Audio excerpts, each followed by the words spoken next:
उम्मीद करता हूँ फिट होंगे, बेहतरीन होंगे, अपनी लाइफ अच्छे से एंजॉय करोगे। हम तीनों की तरह देवों के देव महादेव एपिसोड 45 पार्ट 1 है जी। लाइक शेयर सब्सक्राइब कर दें। स्ट्रेट चलते हैं वीडियो की तरफ। इनका नाम है राणा मोहम्मद अली, मोहम्मद समीर खोखर, मलिक सकलानी इकबाल सोगा। Let's start. सतह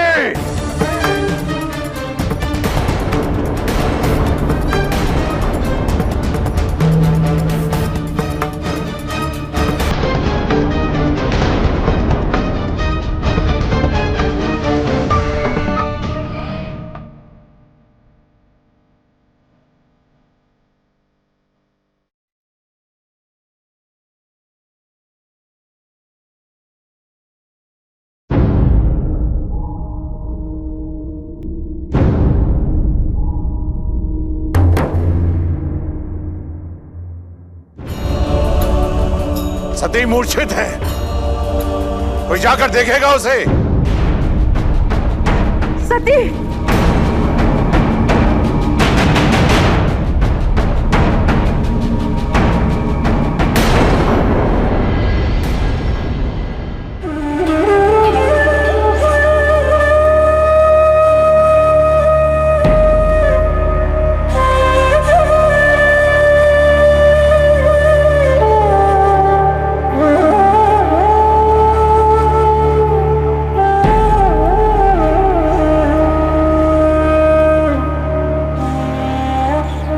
ऋषि कश्यप, आइए।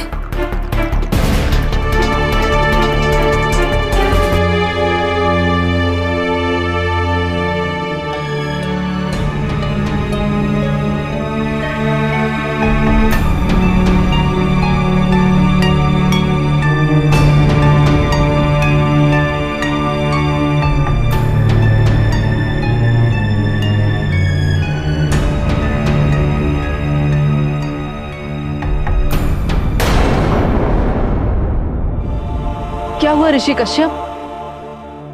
अभी कुछ नहीं कह सकता। मुझे एकांत चाहिए। तुम सब जाओ। चंद्रदेव, प्रजापति दक्ष ने आपको इसी क्षण मंत्रणा कक्ष में बुलाया है।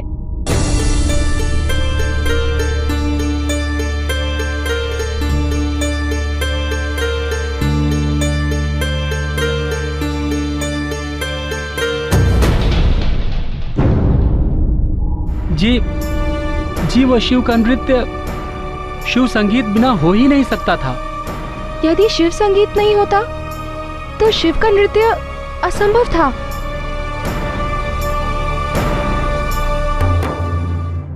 फिर भी शिव का संगीत बजाया ताकि दक्ष की पुत्री के साथ दक्ष का शत्रु शिव नृत्य कर सके।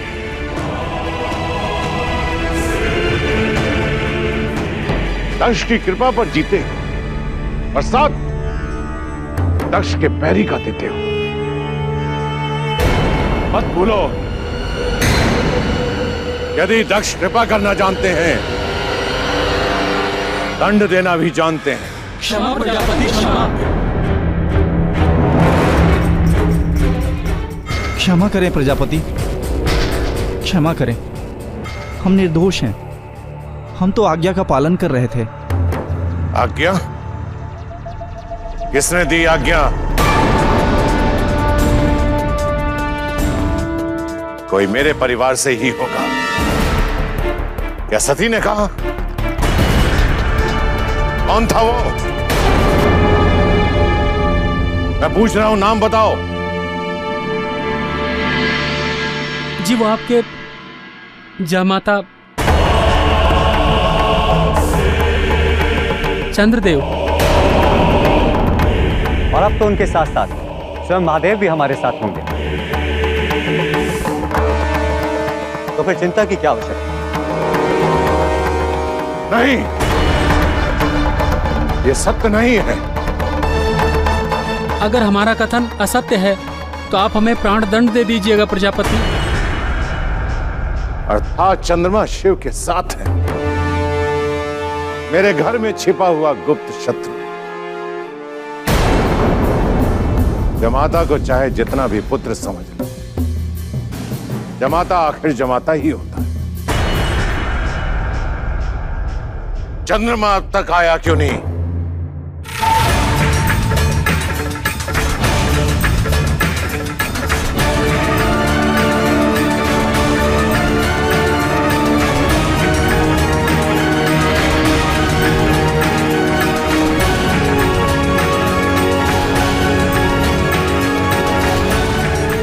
प्रजापति, कुछ कहने की आवश्यकता नहीं।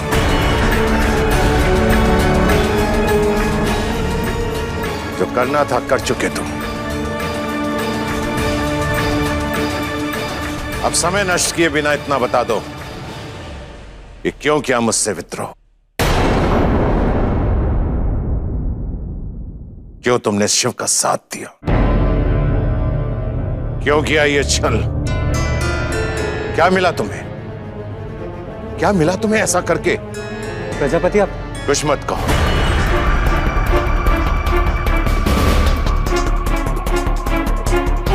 मुझे कुछ नहीं सुनना। ये मत सोचना कि जमाता हो तो दक्ष के दंड से बच जाओ। दंड मिलेगा और अवश्य मिलेगा।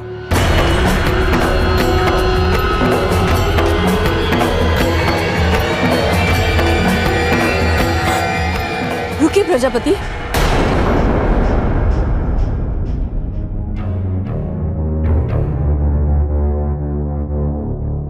मैं जानती हूं शिव द्वारा किया हुआ अपमान बहुत बड़ा है, किंतु एक प्रजापति के लिए उसका दायित्व और उसका कर्तव्य इससे बड़ा और कुछ भी नहीं। ये सबसे ऊपर है। न्याय, नीति, नियम, इन सब के संस्थापक प्रजापति दक्ष ये कैसे भूल गए कि एक अपराधी को भी अधिकार है अपनी निर्दोषिता सिद्ध करने का। वसंतोत्सव में शिव संगीत बजाने का आदेश चंद्रमा ने दिया।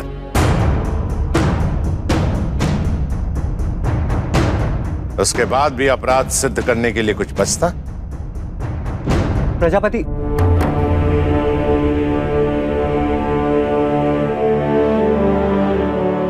वसंतोत्सव में सभी रागों और भावों का समावेश हो सके, बस यही मेरा उद्देश्य था। परंतु मेरा शिव से कोई संबंध नहीं।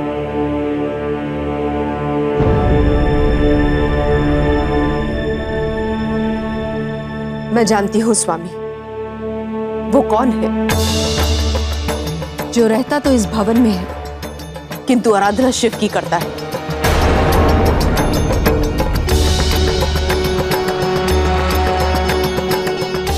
मैं जानती हूं वो गुप्त शत्रु कौन है।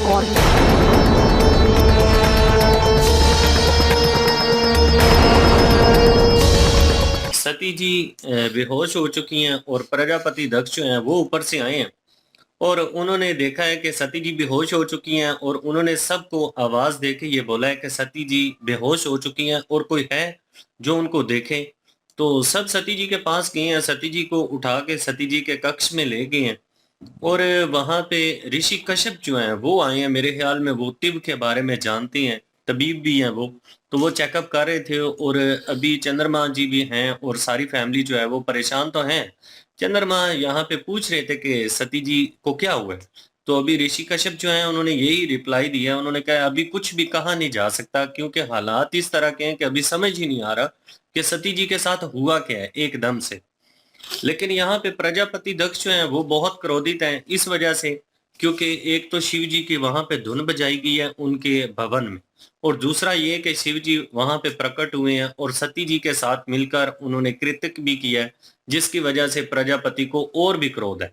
लेकिन प्रजापति दक्ष हैं उन्होंने जितने भी राग रागनियां सबको इकट्ठा किया है और सबको इकट्ठा करके वो पूछ रहे हैं इस बात को लेकर कि आप लोगों को किसने इजाजत दी है कि आप ये काम करें कि मेरे भवन में खड़े होकर मेरे ही शत्रु को आपने बुलाया और मेरे शत्रु की आपने धुन बजाई है। यहाँ पे राग रागनी जो है उन्होंने कहा कि इसमें हमारा कोई कसूर नहीं है, इसमें आपके जो जमादा हैं चंद्रदेव उनसे आ गया, हमने लेके तो इस धुन को बचाया है। तो यहाँ पे प्रजापति दक्ष जो हैं वो चंद्रमा जी को लेकर काफी गुस्से इस वजह से हैं क्योंकि उनको लग रहा है कि चंद्रमा जी जो हैं वो शिव जी के साथ मिले हुए हैं, जबकि ऐसा कुछ भी नहीं है। चंद्रमा जी जो है उनको सफाई अपनी दिलवाने के लिए माता जो प्रसती जी हैं उन्होंने प्रयास किया है। उन्होंने कहा है कि अगर कोई जुर्म भी करता है तो उसको भी पूरी तरह से हक है कि वो अपनी सफाई दे सके। तो चंद्रमा जी यहाँ पे हैं, उन्होंने कहा मेरा मकसद सिर्फ ये था कि जितने भी राग हैं जितनी भी धुन है वो सारी बजनी चाहिए वसंत उत्सव में, इसके अलावा मैं जो है मेरा शिव जी के साथ कोई ताल्लुक नहीं है। बिल्कुल जी। और उधर सती जी बेहोश पड़ी हैं और ऋषि केशव जी को भी पता नहीं चल रहा कि हुआ क्या है आखिर, लेकिन उन्होंने कह दिया है कि पता नहीं कोई चीज मंगवाई है या मेरे ख्याल में अकेले रहने के लिए कहा है। उन्होंने वो स्ट्रेचर हाँ बिल्कुल, तो कहीं पे लेके जाएंगे शायद, हो सकता है तो दवा खाने में शायद लेके जाएं। तो बहरहाल ये है कि वो तो लेके जाएंगे, लेकिन दूसरी तरफ जो है वो अपना प्रजापति जो है वो बड़ा गुस्से में है और क्रोधित है और वो राग रागनियों को सजा देने लगा है। लेकिन राग रागनियों ने अपने से जो है पला झाड़ लिया। उन्होंने कहा कि ज़ाहिर है उन्होंने तो इजाज़त मांगी है भाई, उस वक्त जो भी उस वक्त इक़्तिदार में है, जिसके पास इख्तियार हैं सारे, उससे उनसे उन्होंने इजाज़त तलब की है तो उन्होंने इजाज़त दी है तभी उन्होंने बजाया। वैसे उन्होंने तो थोड़ी बजाना था क्योंकि उन्होंने तो पूछा, उन्होंने अपना फ़र्ज़ अदा किया है। राग रागनियों का तो बिल्कुल ही कसूर ख़त्म हो गया ना यहाँ पे। तो लेकिन चंद्रमा का भी कसूर नहीं है क्योंकि वो भी चाहते थे कि सारे सुर जो हैं वो बच जाएं। तो लेकिन ये है कि कसूर उनका गिना जा रहा है अभी फिल वक्त चंद्रमा का। और वो कह रहे थे कि जो जमाता है वो आखिर जमाता ही होता है, बेशक पुत्र के हैं या कुछ भी हैं, पुत्र नहीं बन सकते। तो वो भी उन्होंने सुन लिया है, लेकिन ये है कि उन पे क्रोधित भी और ऊपर से कह भी रहे हैं कि सवाल भी पूछ रहे हैं और जब वो जवाब देने लगता है तो कहते हैं चुप कर, जो चुप, आगे नहीं कुछ बोलना। मतलब जवाब भी मांग रहे हैं और बोलने भी नहीं दे रहे। तो ये तो नाइंसाफी है ना। तो फिर उन्होंने जो है प्रसूति जी ने जो है वो उनसे सवाल किए, उनसे कहा है कि पहले जिसने जुर्म किया उसको बोलने का मौका भी देना चाहिए और जो न्याय है, नीति है, उनको भी पालन रखना चाहिए, उनका भी जो है वो स्मरण रखना चाहिए। तो इसलिए जो है वो उनको हक है कि वो अपनी सफाई में कुछ पेश कर सकें। तो चंद्रमा ने भी कह दिया कि मैंने नहीं ऐसा कुछ किया, ना मेरा शिव जी के साथ कोई तल्लक है। लेकिन प्रसूति जी यहाँ पे जो है वो जिसका नाम लेने लगी हैं वो तो मदनी की है, वो तो सबको पता ही है क्योंकि वो कह रही हैं कि यहाँ पे जो शत्रु है छुपा हुआ जो हमारे बीच में है वो मैं जानती हूँ कि कौन है। मेरे ख्याल मदनी के कई नाम लेंगे क्योंकि वही हैं जिनके बारे में कह रही थी कि तुमने ही शत्रु जो है वो शत्रुपन किया है, तुमने ये सारा कुछ तुमने ही किया होगा, तुमने ही वर्गलाया होगा, भ्रमित किया है सती जी को। अभी देखते हैं कि उनका नाम लेते हैं या किसी और का। बिल्कुल इसमें कोई शक नहीं है और चंद्रमा का कसूर भी नहीं है मैं कहूँगा, क्योंकि इन दैट टाइम जब वो फैसला कर रहे थे और वो उन्होंने सीन भी दिखाया जिसमें वो बात कर रहे थे कि मुझे बड़ी खुशी है और ये तो अच्छी बात है, खुशहाल बात है कि शिव जी भी आ रहे हैं, तो ये और वो उस चीज़ को लेके एक्साइटेड थे। उस वक्त उनके ज़हन में ये चल रहा था कि प्रजापति दक्ष ने उस चीज़ को एक्सेप्ट कर लिया है और वो खुले दिल से उनको न्योता दे रहे हैं, उनको बुलावा दे रहे हैं और निमंत्रित कर रहे हैं उनको अपने यहाँ। तो उन्हें उस वे से वो चीज़ लग रही थी, उनका कसूर नहीं था। वो इसी वे में जब उन्होंने राग रागनियों ने पूछा तो उन्होंने उस चीज़ के ऊपर हामी भर ली, तो उनका कसूर नहीं था। लेकिन जो सुनने को मिला उन्हें, वो पहले भी एक्सपेक्ट कर रहे थे कि कुछ ऐसा ही होगा, लेकिन फिर भी वो उनकी बातों पे अमल दरामद कर रहे थे। उन्होंने जिम्मेदारी ली थी एक किस्म की, लेकिन वो निभा नहीं सके और मसला कॉम्प्लिकेटेड हो गया। अभी कन्वर्सेशन चल रही है इनके दरमियान और प्रजापति दक्ष जो है वो क्या सज़ा उनको देते हैं, क्योंकि देंगे तो ज़रूर जिस वो अकड़ में है और जिस चीज़ में है। तो लेट्स सी, देखते हैं जी क्या सिचुएशन होती है। और प्लीज़ लाइक शेयर सब्सक्राइब कर दें। इंशाल्लाह मिलते हैं नेक्स्ट वीडियो में। अपना ख्याल रखिएगा, दुआ में याद रखिएगा। तब तक के लिए अल्लाह हाफिज, पीस।